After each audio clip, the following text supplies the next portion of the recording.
பெயர், விஸ்வ இந்து பரிஷத் என்று பெயர், அனுமன் சேனா என்று பெயர், 1000 பெயர்களில் அவன் வருவான். அவனை நீங்கள் பயங்கரவாதி என்றுதான் அடையாளம் காண வேண்டும், ரவுடி என்றுதான் அடையாளம் காண வேண்டும். பாசிஸ்ட் பாசிஸ்ட் சொல்றமே, பாசிஸ்ட் என்றால் என்ன அர்த்தம்னா, ஊர்ல பொறுக்கித்தனம் பண்றவங்க சேர்ந்து ஒரு கட்சி ஆரம்பிச்சானால் அதுக்கு பாசிஸ்ட் கட்சி என்று பெயர். அந்த கட்சிக்கு இந்தியாவில் பாஜக என்று பெயர். பொறுக்கிகளினுடைய கட்சி தான் பாஜக. தமிழனுக்கு எந்த வகையிலும் தொடர்பில்லாத ஒரு கட்சி பாரதிய ஜனதா கட்சி. வட இந்தியாவில் இருக்கக்கூடிய ஒரு கட்சிக்காரன், வட இந்தியாவில் இருக்கக்கூடிய ஒரு பார்ப்பனன், அவன் இந்தியாவினுடைய பிரதமராக மாற வேண்டும் என்பதற்காக உருவாக்கப்பட்ட ஒரு கட்சிக்கு தமிழ்நாட்டில் ஒருத்தன் கொடி காட்டுறானா அவன் எவ்வளவு பெரிய தமிழோட துரோகியாக இருக்க முடியும்? தமிழ்நாட்டில் எப்படா பிஜேபி கொடி பறக்க முடியும்? நான் கேட்கிறேன். நான் இங்க அதிமுக இருக்கிறது, திமுக இருக்கிறது, 1000 கட்சிகள், மாநில கட்சிகள் இருக்கிறது. இந்த கட்சி கொடி உத்தரப்பிரதேசத்தில் பறக்க முடியுமா?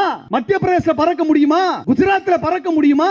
ஒற்றை இந்தியா என்று பேசுகிறாயே, தமிழ்நாட்டு மாநில கட்சிகளின் கொடி வட மாநிலத்தில் பறக்க முடியுமா? ஏன் தமிழ்நாட்டினுடைய விடுதலை வீரர்களுடைய பெயர் வடநாட்டில் ஏதேனும் ஒரு தெருவிற்கு வச்சிருவியா நீ?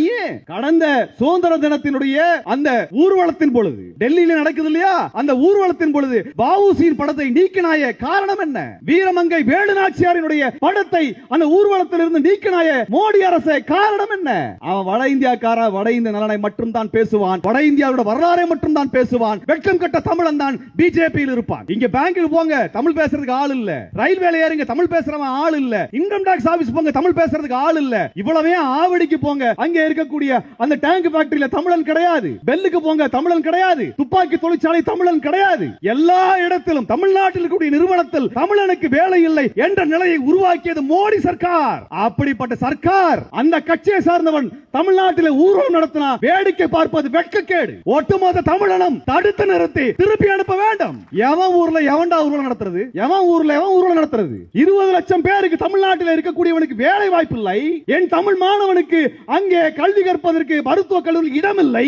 எத்தனை செஞ்சுட்டு தமிழ்நாட்டில் வேலை வேணும், வாய்ப்பு இல்ல, அது இல்ல, இது இல்ல. அண்ணாமலை வீதியில ஊர்வலம் போகிறாரே, தடுத்து நிறுத்த வேண்டியது தமிழர்களுடைய பொறுப்பு, உங்கள் பொறுப்பு. பிஜேபி காரன் காவி துண்டு தூக்கிட்டு வந்தானாலோ அல்லது பிஜேபி கொடி தூக்கிட்டு வந்தாலோ தடுத்து நிறுத்தி கேள்வி கேட்க வேண்டியது அனைத்து தமிழனுடைய பொறுப்பு. வடநாட்டான் கட்சி எங்களுக்கு தேவையில்லடா, கொள்ளவில்லை. வட இந்தியாவில் கூட ஏழைகளுக்கும் நாங்கள் வேலை வாய்ப்பு தருகின்றோம். நாங்க ₹1 வரி கொடுக்கிறோம் டெல்லி அரசுக்குனா திரும்பி 40 பைசா எங்களுக்கு தர்ற. ஆனா உத்தரப்பிரதேசக்கார, மத்திய பிரதேசக்கார, பீகார்கார அவன் கொடுக்கிற ஒவ்வொரு ₹1 வரிக்கும் ₹2 திருப்பி தர்றியடா. அது எந்த வகையில?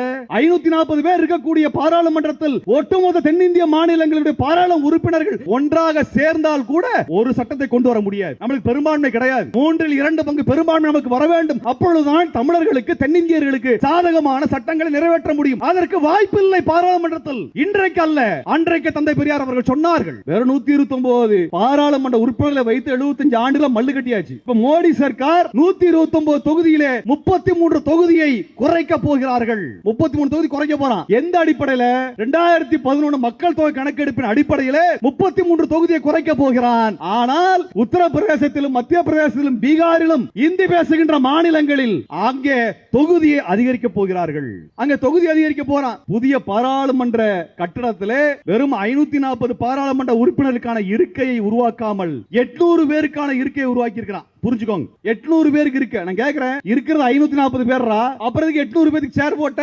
எதுக்கு சேர் போட்டனா, வட மாநிலத்தில் பாராளுமன்ற உறுப்பினர் எண்ணிக்கை அதிகம் பண்ண போறான். இதுக்கப்புறம் தமிழ்நாட்டுக்காரன், கேரளாக்காரன், ஆந்திராக்காரன், கர்நாடகாக்காரன் என்ன செஞ்சிட முடியும்? என்ன செய்ய முடியும்? 129 தொகுதியில 33 தொகுதி போச்சுன்னா நம்ம கதை என்ன?